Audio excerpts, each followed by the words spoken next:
Listen up, sports fans. Your favorite sportsbook, BetUS.com, is back for our 28th year of NFL action. With the industry's biggest sign-up bonus of up to 200%, BetUS offers our members the opportunity to cash in on all your favorite sports, including NFL, NBA, MLB, and more.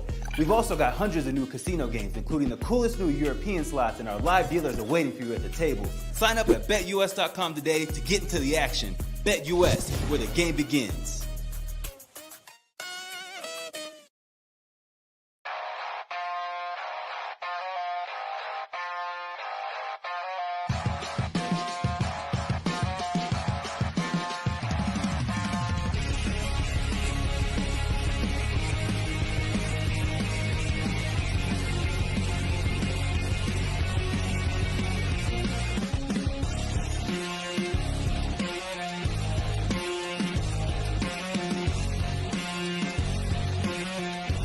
And now, broadcasting live from Las Vegas, the Snake Sports Talk Show with Jake Silva starts now. Here we go, ladies and gentlemen. It is a Tuesday night, and things are definitely brewing up here in Denver, Colorado, live. The Snake Sports Talk Show here on Roku, iHeartRadio, and all social media platforms known to man. For you guys to like, subscribe, follow, hit the bell button to keep you up to date on future and past episodes. We got a lot to unpack. I know a lot of you guys may not be really tuned in, but it is election day, and we are yet to see what the fate of the nation is going to look like, but we're also seeing the fate of teams during the trade deadline as well. That's what this whole show is going to be based upon. So we got a lot of stuff to really kind of unpack and unfold as the trade deadline officially comes to close, and we're going to break down a lot of these teams. So let's start off with what happened in the very first part and the portion of the trade deadline, and that was the Detroit Lions acquiring Zadarius Smith from the Cleveland Browns. Like I told a lot of people, is that the Detroit Lions, because Aiden Hutchinson went down with an injury, my big thing with the Lions, they needed to get a pass rush. They needed somebody to honestly end up complimenting next to Hutchinson until he's back and he's ready to go. So they ship off a 5th and 6th round pick to the Cleveland Browns and get Zadarius Smith and a 7th rounder for 2026. I think this is really good because Zadarius Smith only has another year left on his contract, which is what the Lions needed. They needed somebody who can honestly end up complimenting them very, very well, and I thought it was perfect. So with Zadarius Smith, and this is what I'll look up here as we talk more about the trade deadline tonight, is that now the Lions really do have a very good, legitimate pass rusher who can help out in certain spots. This year, he's already got 15 solo tackles and 5 sacks. And we know Zadarius Smith, being 32 years old, we know that he's getting up in age, but he's capable of getting the sacks. He's capable of, at the very least, getting pressure to the quarterback, which is what the Lions needed. Because once Aiden Hutchinson went down, there were guys that stepped up. But at least for the Lions, they will now continuously provide pressure. I think Kirby Joseph and Terrion Arnold and Brian Branch, these are some guys that had played very good on the secondary. You just needed to help get the heat off the secondary so that they could go play very good man-to-man coverage and also be floaters in that backfield. Zadarius Smith provides a lot of pressure for that defense, and it's perfect. It's honestly works out perfectly for the Lions. You get another year, so when Aiden Hutchinson is 110% healthy and he's ready to go, he will be very fitted and he will be very ready to complement with Zadarius Smith. And I think it's perfect. This is what Lions fans have been crying about all the last few months. is that they didn't think they got at least a pass rusher that could help out if, in fact, Aiden Hutchinson suffers an injury. Now they do. And I think, and this is the thing, Zadarius Smith, not a lot of people could really talk so much about him, but he's capable of getting sacks. He's capable of applying pressure to opposing defenses, and that's what the Lions do. The Lions are gritty. The Lions are hungry. And right now, they are standing atop at the NFC as one of the favorable teams to reach a Super Bowl. Now, you do have the Eagles. You do have a couple teams trickling here and there. But I think this was arguably the best move the Detroit Lions could do. The fact of just money, financial reasons, not to mention availability because of how many years he still has on his contract, I thought this was perfect. It makes sense. And the Lions could ultimately make a very standing, they could honestly make a standing case to represent in the Super Bowl for the NFC. I mean, it's been shown. Teams that ultimately make a move that is pivotal, that at the very least moves them forward to where they now have the depth, they now have the coaching, the roster, and everything they need for this team to move forward. This is perfect. So I think the Lions really upgraded. And sure, they may have had to give up some things. They've given up this year's 5th rounder and next year's 6th rounder, but they get a 7th rounder for next year. I think it's great. So ultimately, the Lions are not very much lacking in anything, but they are telling you they want to make a strong, legitimate case, especially with the way that this defense and the way that Jared Goff and that offense has also been playing. Why would you want to waste any more time? Why would you honestly want to waste another year for this? The Lions have shown with their culture, with their coordinators and coaches, the entirety of the staff and personnel, and with the players that they have, they want to make a legitimate run. And I think they have a very, very good case in showing why they want to be in the Super Bowl this year. All right, let's talk about another move sticking into the NFC, and that was the Washington Commanders acquiring Marshawn Lattimore from the New Orleans Saints. So this now, and I'll talk about both sides here for about a couple minutes before we end up moving into the next topic here. But Marshawn Lattimore very much helps the Commanders to at the very least have a great defender in the secondary. Now, we know Lattimore has had a history of injuries, but he also is still 28 years old, still is capable of being a shutdown corner. Now, what New Orleans ended up getting back, because Washington gets Lattimore and they get the Saints' 5th round pick. But what New Orleans got, which is perfect, is a 3rd, a 4th, and a 6th round pick. Now, that 6th round came from the defensive tackle, John Ridgeway, that trade. That's where that came from. But the 3rd and 4th round pick allows now the Saints to open up the cap and really start to get themselves back on track. Like I told a lot of people, owing $81 million in cap space is not fun. This is why the Saints, once they fired their head coach, it was time to blow this thing up. I wish the Saints could have done more, but I feel like in the offseason, they probably will. And they should. There's only so much of this penalty. There's so much penalizing that you could look at from a financial standpoint that you could take until all of a sudden it really hurts you in the you-know-what. But the Washington Commanders today, they got better at secondary. Look around on that entirety of the defense. From Jonathan Allen, from Deron Payne, and Bobby Wagner, and also Jazon Newton. This team looks very legit. And this is a team that, mind you, they are getting a break because now they only have 6 picks in the next year. But you know what the other thing they have? They've got a lot of money to spend in their cap for next year. This is exactly, almost similarly, the effect that the Houston Texans had last year. Because all they cared about was hit the draft picks.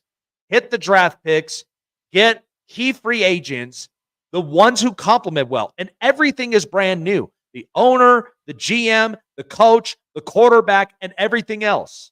I would say what Washington should be able to do to spending the money is they need to go and they need to beef up that offensive line. I think you should end up adding a little bit more secondary. Maybe they could address that in the draft. But I do believe, though, too, and this is also a thought, I feel like Jonathan Allen, after this year, he could be on the move in the offseason. They could move on. They've got Newton as a future in that front line, but they could go and draft another one if they decide to, because it's very defensive. Offensive line, defensive line, and also edge rushers, and they've got a lot of very good defensive pieces in that secondary I like. So adding Marshawn Lattimore with the contract that he has, the value, and not to mention what he could do for this Washington secondary once he's fully healthy is going to be lethal. And the Commanders were the surprise of the NFL. But what I told everybody before the season started, I saw this team with the hiring, the quarterback, and everything else. They would be a team that you would not be surprised if they finished second in the East. And right now, they're beefing up because their competition in their division is the Eagles. But every other competition, the Lions, the Vikings, the Packers in some ways, I know they don't look great, but still, I have love for the Packers. But there are a bunch of teams in the NFC that they have competition with around them. But in their division, it's only the Eagles. The Cowboys are an absolute dumpster fire right now because a lot of stuff, and I'll get into them, because I didn't really much like the trade they did, but I get it. And then there's the Giants. So the Commanders today feel a lot like a legitimate team that I think could go toe-to-toe with some teams. But once you face Detroit, that might be interesting. So, the Commanders, here's the thing. How long has Washington ever felt this kind of excitement?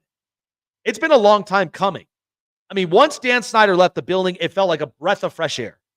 And this is what they needed. It's what they deserve. Because Washington fans have been dreading since the time Dan Snyder bought this team. They have been dreading for something new.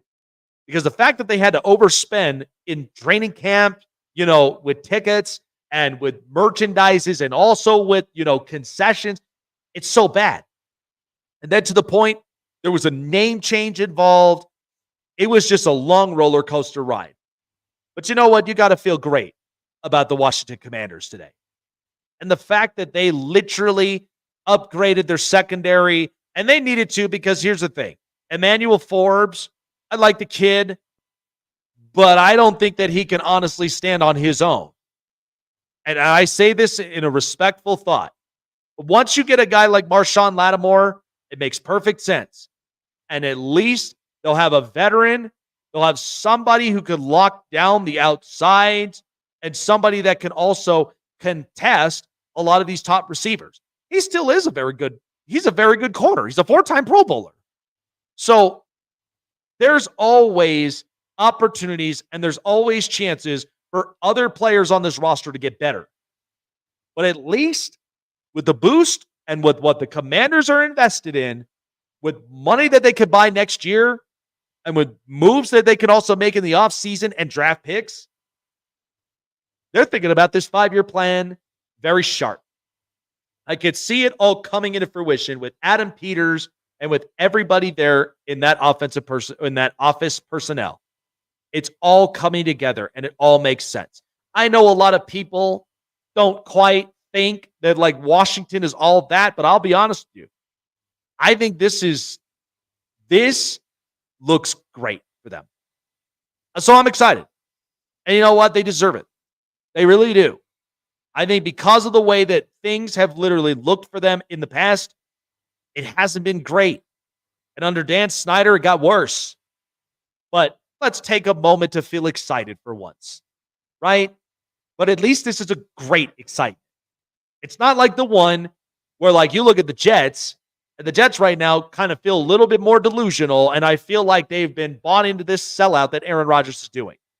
So But this feels great. I've got a bunch of people. I even have one in my network who's a top dog in Virginia and loves the Washington Commanders, and he's great at what he does. I also have another Commanders fans up there. I know a lot of Commanders people, and man, are they excited. Boy, are they amped. So I'll text them here a little bit, but man, what a day it is. What a day it is for Washington. All right, good stuff. We still got more to break down. So I'll tell you this. So coming up, I don't understand with what the Cowboys gave up to basically pick up a receiver. I get the idea of picking up somebody like that because you're a CeeDee Lamb, cross your fingers type offense. You got no run game. Why I think in the end, I'm not sure with where the future goes for Dallas and with Jerry Jones. I'll discuss about that here right after this. Plus, more trade deadline moves to break down to really make it make sense for a lot of these teams. All right, folks. Well, because we have the election day as of tonight, and we have yet to see what fate is in store in America. For those of you who love sports betting, those who like a trustworthy sports book that has everything you need to know for your next bet, that's where BetUS.com comes from. BetUS, by the way, because of the election, there are bets that are being taken on of who may end up winning in the election. Whether you are Trump or Harris, whatever you represent, there's bet lines for that. Even for prop bets that are currently going on. But aside from politics in the election, there's also bets that are going on a daily. The NFL, in NBA, NHL, and college football, always going on a daily. It's one of the most trustworthy sports books in the country for over 30 years. BetUS has been doing this for a very long time. And to better sweeten it for the experience, you get your very own account manager to give you the best and strategic looks of what you could be looking like for your next prop bet, parlay bet, whatever you decide. But that's where BetUS really nails it from here. When you sign up, $50 or more to your deposit as a sign up and 125% bonuses of up to 3 deposits that matches up to $2,000. So the more you deposit, the more chances that pot now starts to open up and more opportunities for you to win in a lot of these daily contests. Check out BetUS.com for yourselves. Gambling problem, call 1-800-GAMBLER or seek therapy in your respective states because BetUS does not want you to overly spend or gamble irresponsibly. They want you to enjoy the experience that they have for you right here, right now, on a daily. Check out BetUS.com. BetUS, where the game begins. Looking for a show with the best takes and opinions? Want a show with the best coverage around the world of sports? Jam-packed with an all-star interview lineup? Then the best place to find it all, sports and entertainment, is right here. Join Jake Silva on the Snake Sports Talk Show, presented by SeatGeek and BetUS. Weeknights at 8 p.m. Eastern, 5 Pacific on Sports Wave Network.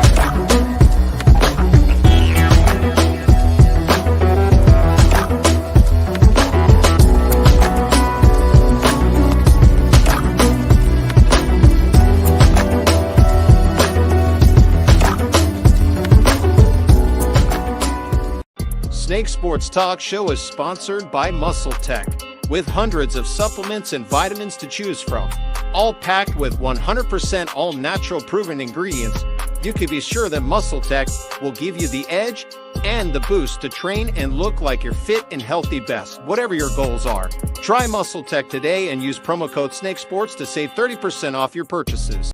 Check out the Con Man live on the Sports Corner, coming to a screen near you, giving you the greatest stories from basketball legends you've never seen before. Sharing their glory, building the toughness, and how they show off their swag. But only one man knows all that, and that's the Con Man. Join Michael Conceição, the Con Man, at the Sports Corner, Fridays at 5 p.m. Eastern, 2 Pacific on Sportsway Network.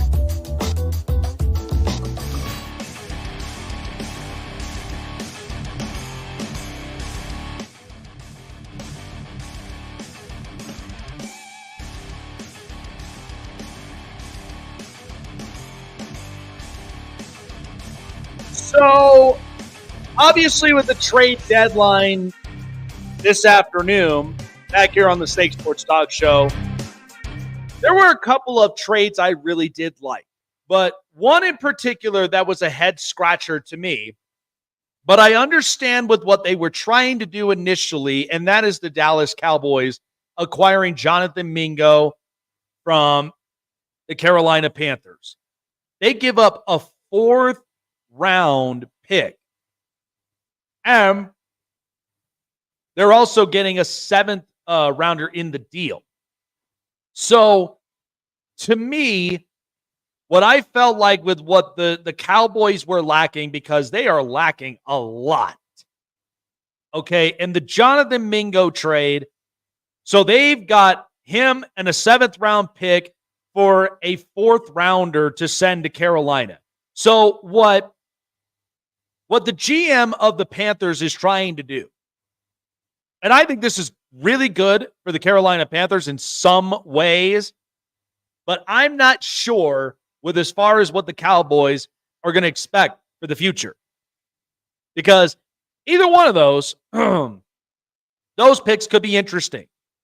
So what the Carolina Panthers now are moving into is now they're going with their rookie Xavier Legette, Jalen Coker, David Moore, and also Adam Thielen. So they've given up Deontay Johnson and now Jonathan Mingo. Mingo right now, from what we've seen, he has 12 receptions and 121 yards. No score.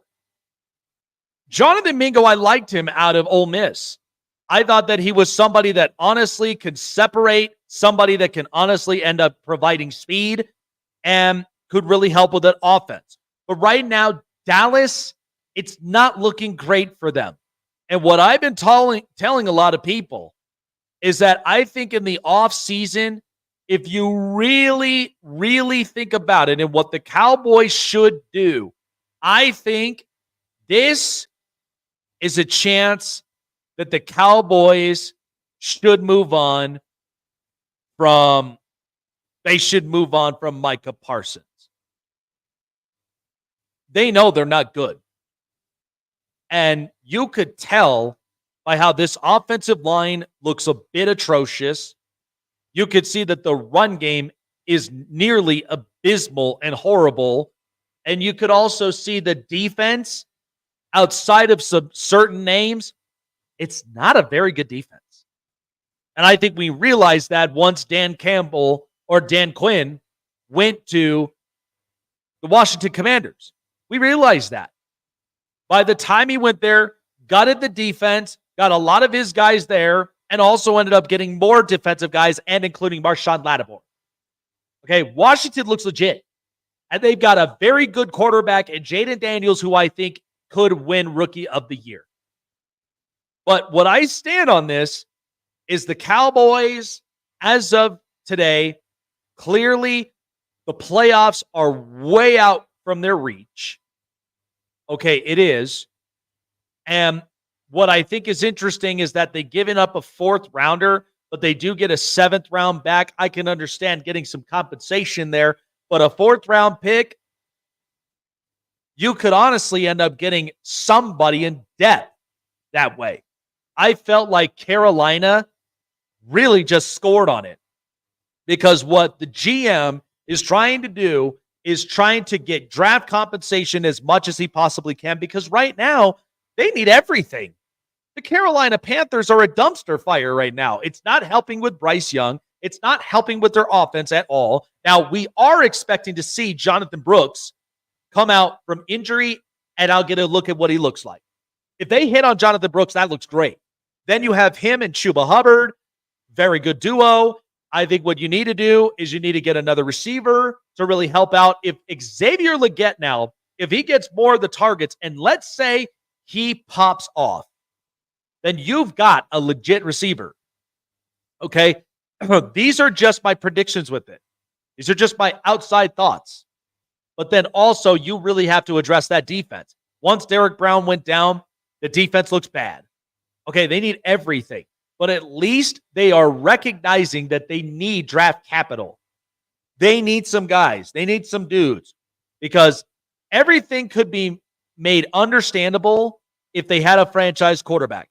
But the problem with them, though, is that their owner is clearly incompetent. And we know that for sure. But then you look at Dallas, and for why I think, again, I know why they went and got a receiver. You ain't got to tell me, you ain't got to ask me otherwise. I know why they went and got a receiver, because if CeeDee Lamb ends up getting hurt, you need depth.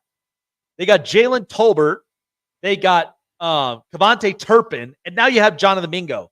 Now, here's the other thing that could work in Dallas's favor for a few reasons. Now, Dak is out for a few weeks, but they are saying that Cooper Rush could start at quarterback. They also have Trey Lance. I would trust more of Cooper Rush than I would of Trey Lance. But in some ways, you're trying to figure out what value does Trey Lance have. I felt that the second that we had the preseason. Because to me personally, Trey Lance, I don't think is in the future for the Cowboys' plans. I don't believe that. But I think what the Cowboys could do to really work in their favor is that they could see what value he possesses if he actually ends up playing more, and let's see what he does in the season. We saw with what happened in the preseason, and this is why he's clearly a backup. But if you could get something for Trey Lance in the offseason, that would be interesting. But you do have a backup in Cooper Rush. I think what you need to do if you're the Cowboys, which I think was interesting, you need to develop that offensive line. I don't think Micah Parsons, in my opinion, really helps out with this defense, and at least with this roster. I think he's a great kid. I think he's also very hyper athletic. But the other thing is, though, too, is that you got to now pivot to offense. I mean, this is what it is. You're paying Dak $60 million a year. You're paying CeeDee Lamb, and you just get Jonathan Mingo, which, again, this would have made sense if you had a run game and if you had a legitimate number 2 receiver and you had an offensive line. But they don't. And this is why the Cowboys are literally going through this mess. And so to give up a 4th rounder for a guy like Jonathan Mingo, people are telling you that's crazy. But I get it. I get why you go and get a second receiver, because you're hoping that Jonathan Mingo moves out from a tire fire like Carolina, comes into the Cowboys, and let's say when Dak gets back, let's say he does work with Dak. Then what do you have to explain? Still on a rookie contract, gives you at least something, because this takes the load off from CeeDee Lamb. This now allows him to where he doesn't have to feel like he's the overly reliant one, even though you got to give him targets. But at least the sake of it, he could stay healthy, right? Because that's the most important part. If CeeDee Lamb gets hurt for the remainder of the year, this Cowboy offense looks absolutely atrocious. That's what happens with a lot of teams. You don't have a healthy run game. You don't have an offensive line. And you're relying on guys like Trayvon Diggs and Micah Parsons and Deron Bland. It's not an intimidating team. And clearly, Washington just trumped over you with that Marshawn Lattimore trade, because now they have a corner. Once he's healthy, what are you going to do? Jaden Daniels, by the way, is very accurate. He's a kid that I believe is going to win Rookie of the Year. The Commanders are already on top of it because they also have money to spend next year. What are you doing, Jerry? What are you doing, Dallas? And I think that's initially with what it comes down to. But again, if Mingo works, I'd say you can make a case for it. But if he doesn't, there goes that fourth rounder that you could have used somewhere else. Time for the news.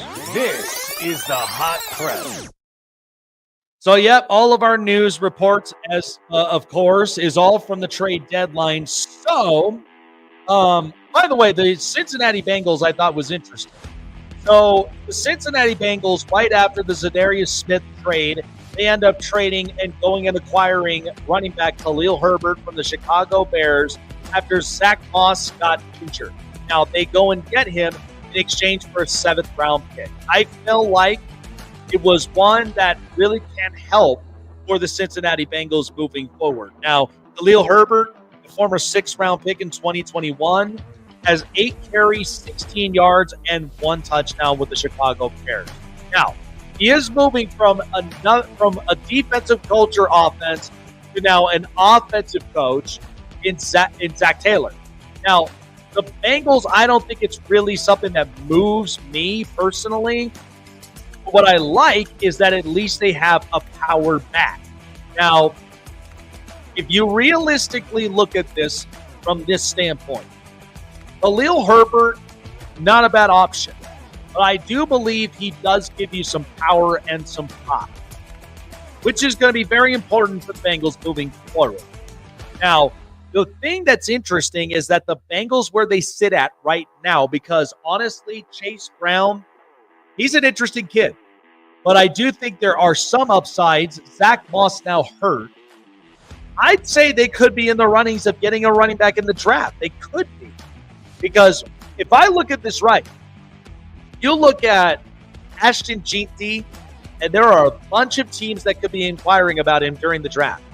But Jeanty is a very good one. Why? Because at least with Khalil Herbert, he provides you pop and power to wear out the defensive line, and to where Jeanty doesn't even have to feel like he has to take on the entirety of the load, right? He could be an everyday down back, but he does not have to be the one to be the physical running back where he has to bust through the defensive line to start things up. But at least Jeanty, he could be somebody that's an interesting option that the Bengals, I'm sure, would look at. So, interestingly enough, when I look at this, I think it's great. So it does give them a power option. So Khalil Herbert to the Bengals, like it, for at least a 7th-round pick. Don't even have to lose a lot. Now, here's an interesting one I'll talk about a little bit later on, so I'll save that here. But the Baltimore Ravens, they ended up acquiring cornerback Tre'Davious White after they had already acquired Deontay Johnson. So with Tre'Davious White, it's a good thing for the Rams. So the Rams pick up a 7th-round pick for Tre'Davious White and a 7th-round pick selection in 27. So the Ravens get at least 2 things back, while as in 26, they'll get a 7th-rounder from there. So what that's initially telling you is that the Rams, he just clearly wasn't working in this defense. Now, he is going to a very strong culture in Baltimore, which they have Nate Wiggins, a rookie I really like, and they needed some depth in the corner position. That's what they've been hurting for. So as of right now, the Rams really do look good up on offense, and they've already won 3 straight. So this kind of provides them with a little bit of some breathing room. So Tre'Davious White, we know, had suffered so many injuries from his tenure in Buffalo, but at least this gives him a veteran corner for a guy like Nate Wiggins, who I really like as a shutdown pass defender. But at least we got some experience in this corner position. Now, again, I could look at this almost as similarly like when they had a veteran corner like Marcus Peters. But at least with Trey White, you're not asking him to do a whole lot. I mean, the 7th-rounder is the 7th-rounder. But at least from this, he goes into a different defensive scheme. Now, the Baltimore defense does not look as hot. And I think that's probably because injuries and yet a different schematic. Because they've already lost Geno Stone. They've already lost Patrick Queen. But now they go and they beef up a little bit. So this might help them in the long run. Baltimore is still a very competitive organization. I don't think that's really changing. But this, to me, I do think, though, the Ravens, from what it looks like, they are definitely going to be a team sticking around, a team that will still continue to be competitive. So with this Trey White deal, it's not going to be as massive, but it gives you experience, helps out on the secondary, and at least gives them a little bit of help. So, not too bad. I think it's pretty impressive. Finally, one big thing that I looked at on this trade deadline as I'm looking up at a couple of other news reports as well. So I'll talk about them, but the Pittsburgh Steelers definitely made a bunch of moves. So the Steelers right now have made some very good key moves for two of them. I'll talk a little more about them.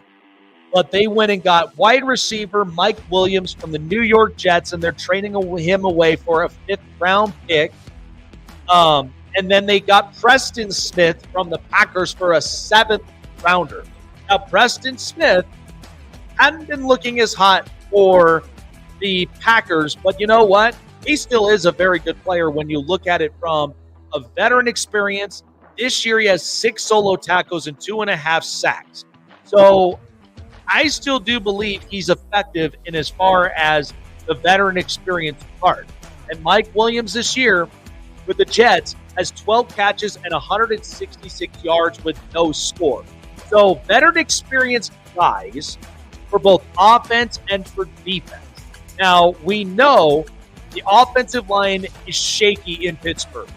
But what this told you and what they're at right now at 6-2, this gives them a little bit more room to work with. And I truthfully believe that the Steelers are in fact a team that really has been looking for at least a little bit of juice on both ends. Because right now, Minkah Fitzpatrick could be somebody that could be on the move next year. So they could be looking for a little bit more defensive help come the next year. But at least you've got a very good edge rusher, veteran experience next to T.J. Watt. You got that whole front line. And offensively, you get somebody that you could throw over the top, works with somebody like Russell Wilson, and it provides a little bit more for George Pickens and for Calvin Austin and for a few others. So I think this is interesting. I'll touch a bit more upon that here, a little bit more on the program. But I think this is a very, very good trade for the Pittsburgh Steelers moving forward, especially considering you've got Baltimore in your division as somebody that is a competitor. And as of right now, Cincinnati, they're kind of riding a bit of that hot train. But who knows exactly where that's going to get them at least. But, yeah, 3 teams in the AFC North that have already made some moves. The Cleveland Browns, they've made moves, but I think they're very much looking forward into the next year in the future. All right, that is your hot press. This is the hot press. So I want to go back to the Baltimore Ravens with their situation to where they got Deontay Johnson originally, and then they go and get Trey White. So this is classic for a lot of teams. It's classic because teams in the NFL that we know that are very, very good, they're already riding into the hot streak. But the thing that's interesting is when you get veteran, experienced guys like Trey White, you're not asking them to do a whole lot. You're asking them to basically come in, be a versatile body, either offensively or defensively. And for the Ravens, what this is accounting for is because, first of all, that defense is, in fact, different from when the year started. They also lost their defensive coordinator in Mike McDonald, who's now in Seattle. And you can see with where the Seahawks are at. But Baltimore has a winning culture. Lamar Jackson is already making his case for yet again another MVP. And all you needed was some juice. They got Derrick Henry in the offseason. Look at how that's transpiring for them with their rush. People were like, they don't have weapons. They don't have this. They don't have that. Deontay Johnson, Rashad Bateman, Zay Flowers, Mark Andrews, and Isaiah Likely, and Derrick Henry. They're also going to be having Keaton Mitchell back. So the thing you are hoping for is that this is a healthy roster moving forward into the playoffs. Now, Baltimore, what is interesting about them, because adding the depth, adding at least the necessary positions to move them forward, I think is huge. I think it speaks a lot. So the Ravens, they want to get back into this thing, get back into the AFC Championship, and really do serious business. But remember, the Buffalo Bills and Josh Allen, who's pretty much the second person in the MVP categories talks that I believe he's very much been a game changer. He's been somebody that even as the defense got riddled down and they basically moved away a lot of pieces. Once they did that and the defense got younger, the defense became different, Josh Allen still continued to produce. They did. So I think in all of this, the Ravens are making their case to where they want to go back. They want to get back into the AFC Championship. They want to prove to the world that Lamar is not the quarterback that's going to fold. Last year, a lot of people will tell you they were decimated with injury. But the other thing is they needed to beat the Chiefs. Clearly, a lot of teams haven't been able to do that. And we know that. I mean, you saw the Tampa Bay Buccaneers last night. They went toe-to-toe. So they are not a team that I could honestly brush away. Baker Mayfield is also making a case for himself, too, where he's also somebody to potentially be MVP. He's putting up MVP caliber numbers. My thing about Baker Mayfield, he looks comfortable. He looks very, very good in Tampa. But I'll be honest with you, with a defensive coach like Todd Bowles, there are some of those spots that I did not agree with as far as situational play. But that's not the conversation we're having here. Baltimore, they are still a very good team. They may not look great, but they're making things happen. And I think that's important for any other team as well. So let's talk about their division rival, the Pittsburgh Steelers. So the Steelers get Preston Smith and they get Mike Williams. What I think is also very good is that the Steelers, they're great at defense, defensive culture. Mike Tomlin, experienced coach. Okay. Pittsburgh has been a proud organization who's only had 3 coaching changes in like the span of years. Because once Chuck Noll got to Bill Cowher and then got to Mike Tomlin. Okay. It's paved the way for the Steelers to be that good of a franchise. They know how to draft weapons. They know how to develop them. They know how to make a very good shutdown defense. That's who they are. We can say they haven't been able to develop offensive line very well, and that's a legitimate argument. They haven't been able to do that. Okay, now they do have a couple rookies that I am hoping are very promising on this offensive line.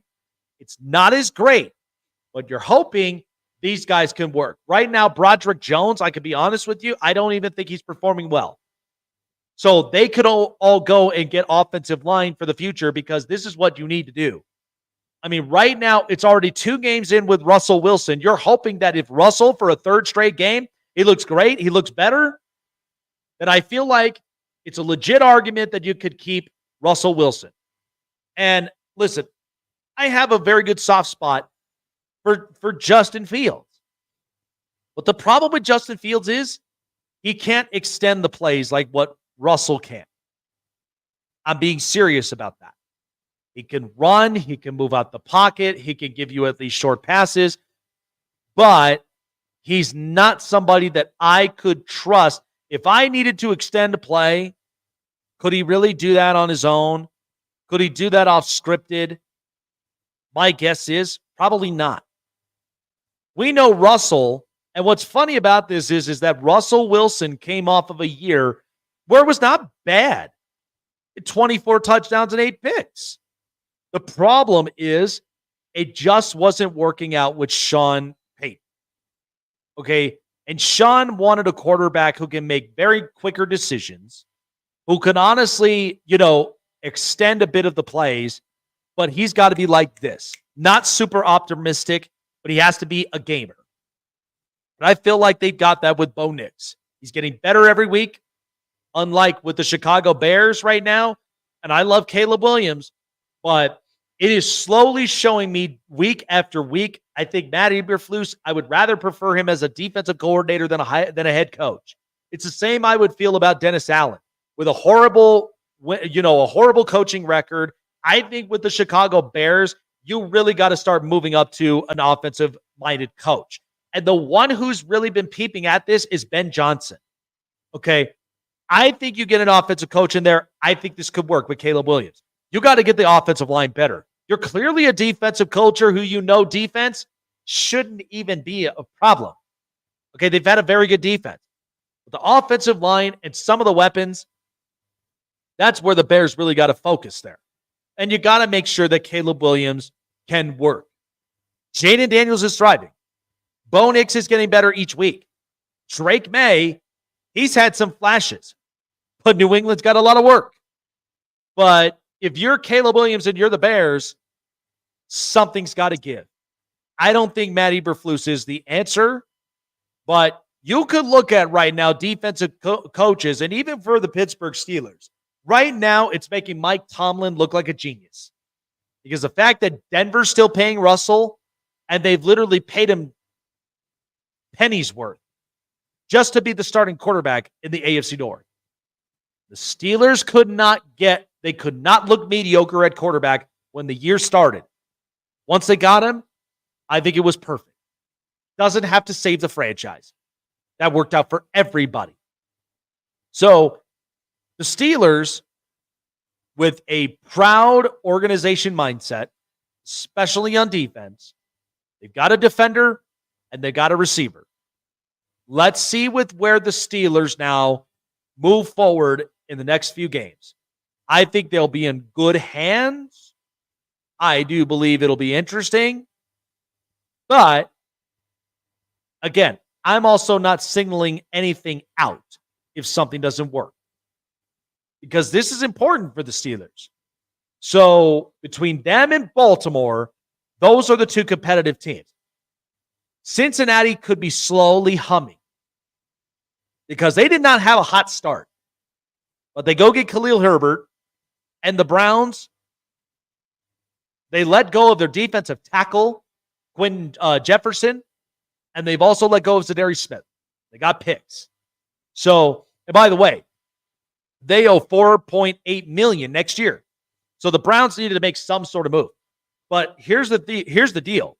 They didn't move David Njoku. They didn't move Greg Newsome, and they didn't move Myles Garrett, which tells me there might be some moves in the offseason. I think that's what they're working towards.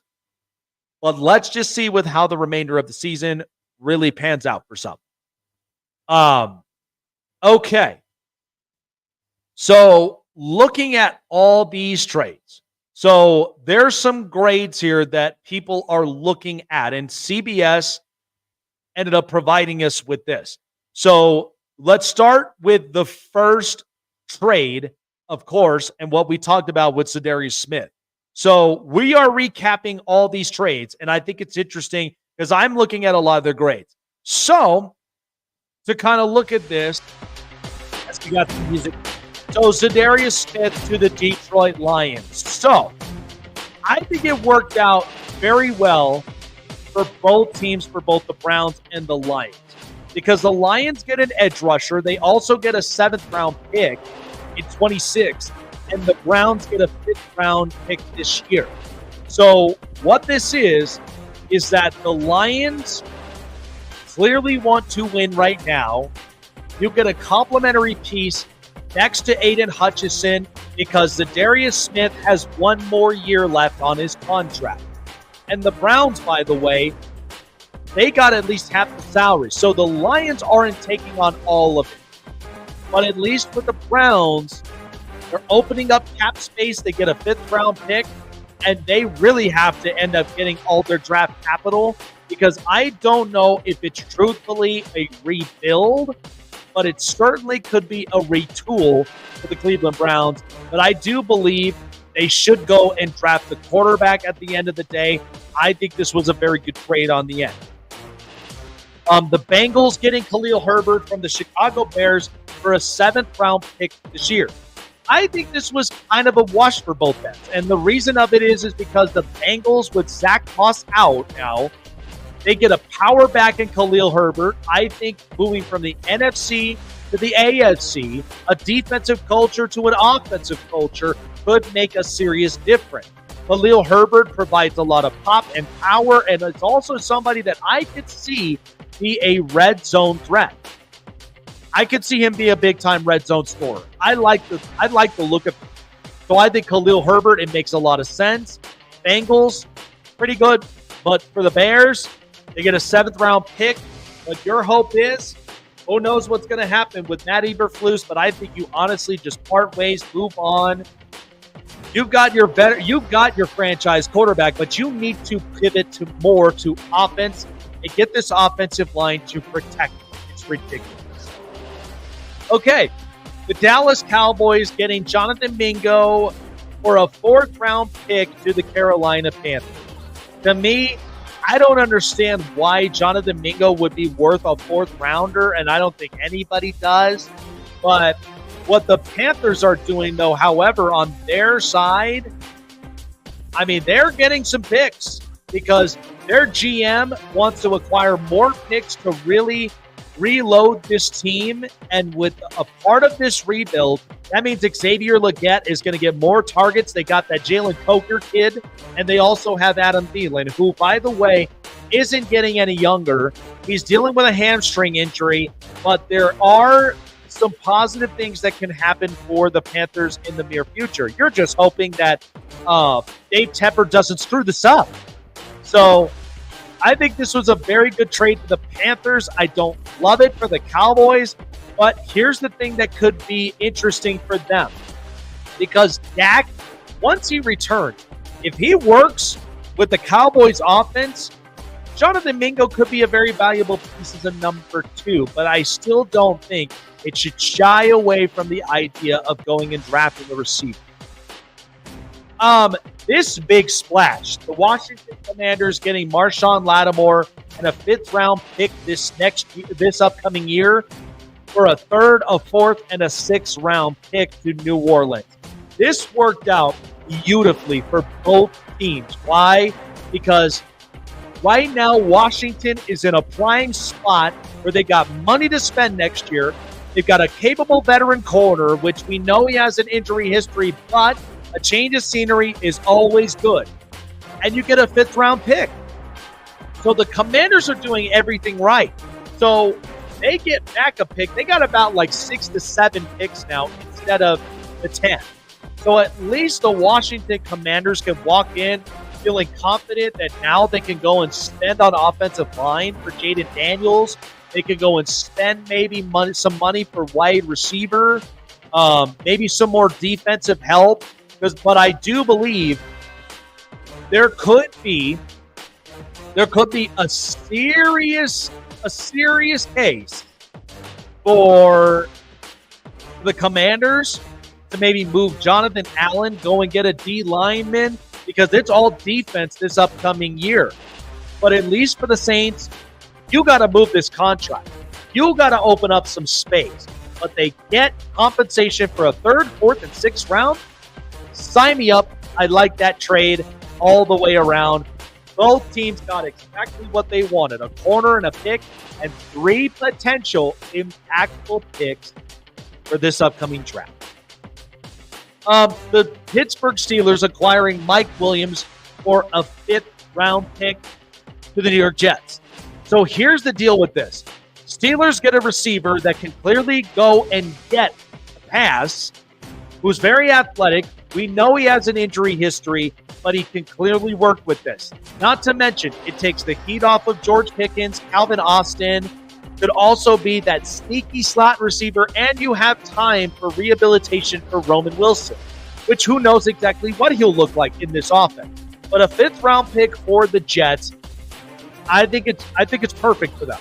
The fact that they can get at least an impactful player, whether it's offensive or defensive, the Jets have some sort of hope in the tank. But I don't think right now, I don't take this team seriously with Aaron Rodgers, but I think with Joe Douglas and what he's trying to do is he's trying to solidify that he wants to get as much capital as possible to now go and fill in some important holes. I like it for both teams. I think, though, the Steelers, they get an over-the-top receiver, somebody that's a go-and-get type. I think Mike Williams, as long as he stays healthy, could work for Russell Wilson. All right, and then Preston Smith. The Steelers acquire him from the Packers for a 7th-round pick. Now, people don't like the fact that the Packers really got rid of an impactful player who, by the way, is not feeling so hot this year with as far as production levels. But I get it. I mean, the Packers, I was hoping that they probably would have gotten a corner. They probably were looking at Greg Newsome, but unfortunately, it didn't go their way. So to me, I feel like at this point right now, the Packers know that they have some interesting things to look at. However, it doesn't shy away that there is some help that they will need. The Packers are a very good team. I love with what Xavier McKinney has looked like this year. Same with Jair Alexander. I think they should have at the very least got a corner. Maybe that's in the works this next up-and-coming season. But the Steelers get a veteran, experienced edge rusher to pair him up with TJ Watt, where they both could basically trade this off. But I think it could be more Watt and a little bit of Preston Smith. But they both can get after the quarterback. It's a defensive culture, and that's exactly what the Steelers are. So, yeah, trade deadline was fun today. But there are some teams that I do want to point out, though. So the Chargers did not make a move in the trade deadline. So what it seems to me is that the Chargers, they're comfortable with the players that they have. Now, here's the good news for the Chargers. It's a new regime. It's a new coach. It's a new culture. What this is telling you is because next year, once they get through all their contracts this season and go into the next season, they can have upwards of $100 million in spending. Okay? And they've also got 10 draft picks. Joe Ortiz, what he's doing in the first year, I think is incredible. Jim Harbaugh and what he's doing in his return to the NFL after a decade is also something worth noting. But this Chargers team, just hold on to your heads, Charger fans. I know this. And for a team that I think has a lot of promise, they have a lot of succession plans for the future. This is kind of a good thing. I know you don't like seeing the Chiefs with getting DeAndre Hopkins. I get that. But what Jim Harbaugh is trying to tell you, and even what Joe Ortiz is trying to tell you, is we do not want to be so riskful immediately. We have a plan, and we're going to put that plan into action, and it is going to be well worth it in the end. I know they would have loved to have gotten a receiver. I know they would have absolutely loved it if they would have gotten something in the middle of this whole thing. But you know what? It's okay. They got at least enough money in the cap next year to go and spend and go get players. They could probably end up getting some extensions. But what it seems like, and this is how Jim Harbaugh's teams work, he wants his guys, loves Justin Herbert, wants to do any and everything to ensure that Justin Herbert is happy. And by the way, if they were to get a receiver, it probably would have been on Justin Herbert's say-so. It probably would have. But because he's not egotistical, and because he's also somebody that's not as desperate and worried, I think that kind of sends a little bit of relief. Now, I know, DJ Chark, you're crossing your fingers, you're gambling up on it, but in the end, the Chargers are going to move on. They're going to continue on. They got Tennessee next week. We know it doesn't get easier by then, but you know what? I could be okay with the fact that if the Chargers do make the playoffs with where it stands and they didn't give up draft picks, they didn't end up going and getting somebody like overly ridiculous, because what it seems like is that a lot of teams, they overpaid. And that's what Joe Ortiz is looking at. If these teams are overpaying, boy, is it going to be sweet for us next year. So it's not that they may be eyeing this year as the year, but they're hoping they can make a bigger splash next year. By the way, when Harbaugh first came in, what did the 49ers look like? They were revamped. They got right to the NFC Championship. Unfortunately, lost to the Giants in 2011.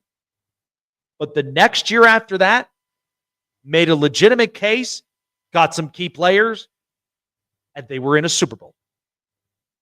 I'm not saying this is exactly the case, but sometimes history is important to really look at. I think that may be something to look at for the Chargers moving forward and with Jim Harbaugh. Patience is what they ask. Patience, trust the processes. It's all going to be good here. All right, that's going to do it here for the show. Appreciate everybody for being here. We'll see you guys on the next episode this week here on the Snake Sports Talk Show. Like, follow, subscribe, hit the bell button, keep you up to date on future past episodes. Don't miss it. Jake Silva signing off. Appreciate all of you guys for hanging out with me tonight. Enjoy the rest of the election because it's going to get interesting. We shall see what fate is in store for America here tonight. Appreciate it. Adios, and we'll see you guys on the next episode of the Snake Sports Talk Show. Take care, everybody.